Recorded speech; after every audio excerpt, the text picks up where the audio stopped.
E se o sobrenatural não fosse, na verdade, tão sobrenatural assim?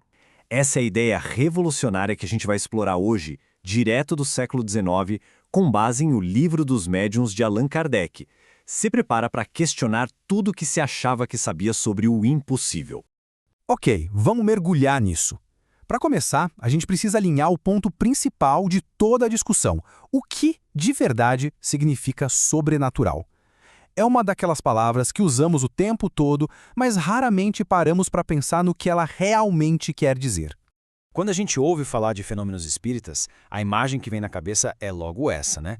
Mesas que dançam sozinhas, barulhos sem explicação, vultos que aparecem do nada.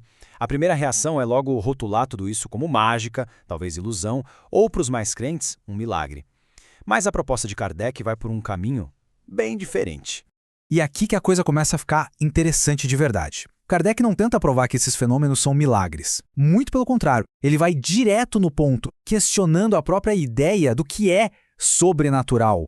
A definição que todo mundo conhece e que o próprio Kardec aponta é bem simples.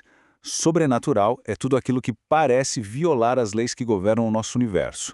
É aquilo que, segundo o que a gente entende de física, não tem como acontecer. Parece simples, né? Mas é aí que está o pulo do gato.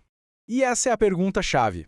O que Kardec faz é lançar um desafio bem direto. Quem é que pode afirmar, com 100% de certeza, que a humanidade já descobriu todas as leis que regem o universo? Pensa bem, se a nossa ciência está sempre evoluindo, como podemos ter tanta certeza de que algo é impossível? Bom, e isso leva a gente para a segunda parte desse raciocínio. A ideia de que talvez o problema não seja uma violação da lei, mas sim a existência de leis que a gente ainda não compreende. E essa analogia que ele usa é sensacional. Tenta imaginar explicar um avião para alguém lá de 1800. Uma máquina de metal super pesada voando pelos céus. Ia parecer o quê? Mágica, bruxaria, um milagre. Mas hoje a gente entende os princípios da aerodinâmica. Não é um milagre, é ciência. Kardec usa esse exemplo para argumentar. E se uma força que a gente ainda não conhece pudesse, um dia, explicar a levitação de uma mesa? Essa é a essência do argumento, sabe? Aquilo que divide o que é milagre do que é ciência, muitas vezes, é só uma questão de tempo e de conhecimento. Pois é, para Kardec, os fenômenos espíritas não quebram as leis naturais. Eles são a manifestação de leis que a ciência da época dele ainda não tinha nem começado a mapear. A proposta dele é tratar esses acontecimentos não como mágica, mas sim como um campo novo para ser estudado. Ok, então tá. Se não é a natureza sendo desrespeitada, qual é a causa por trás disso? Se um objeto se move sozinho, o que ou quem está fazendo ele se mover? Agora, o mais legal aqui é a linha de raciocínio lógico que ele constrói. Ele não parte de uma crença, e sim de uma observação. Vamos lá, passo a passo. Primeiro, ele observa um fato. Se uma mesa responde a perguntas com sentido, isso é um efeito inteligente. Segundo passo, a lógica diz que todo efeito inteligente precisa de uma causa inteligente por trás. Terceiro, se essa causa não é visível, não vem de ninguém que está ali na sala, a conclusão lógica, passo 4, é que a causa deve vir de uma inteligência invisível. E essa tal inteligência invisível ganha um nome: espírito.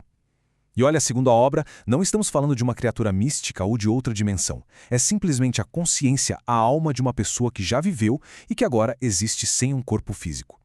O maravilhoso, então, é trazido para sua expressão mais simples: a alma sobrevive. Então chegamos num ponto central aqui.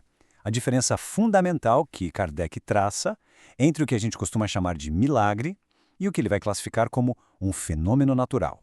E essa tabela aqui, olha, resume tudo de um jeito perfeito. Vamos olhar a causa. O milagre seria visto como uma violação da lei natural. Já o fenômeno espírita, não. Seria a aplicação de uma lei. E a explicação? O milagre é divino, inexplicável. O fenômeno, por outro lado, é racional, pode ser explicado.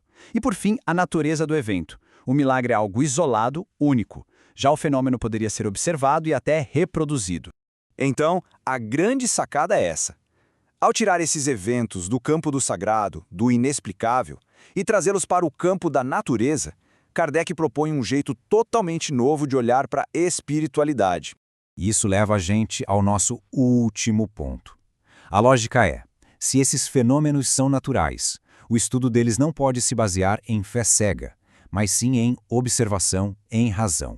Estes pontos, tirados direto do capítulo, resumem a base de todo o pensamento. Olha só, Tudo se baseia na existência da alma e na sua sobrevivência.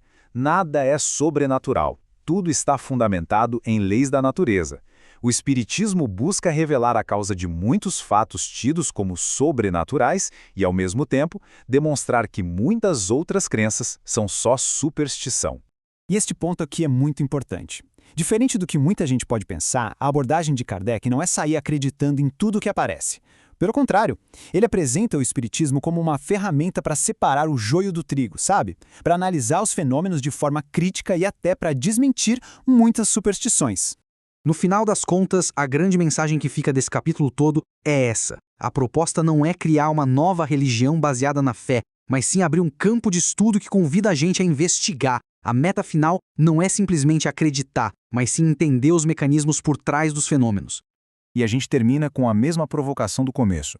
Se a levitação de uma mesa hoje pode ser a aerodinâmica de amanhã, o que mais será que existe por aí, funcionando sob leis que a gente ainda nem começou a imaginar? A questão, no fim das contas, não é sobre o que é impossível, mas sim sobre o que a gente ainda não entende.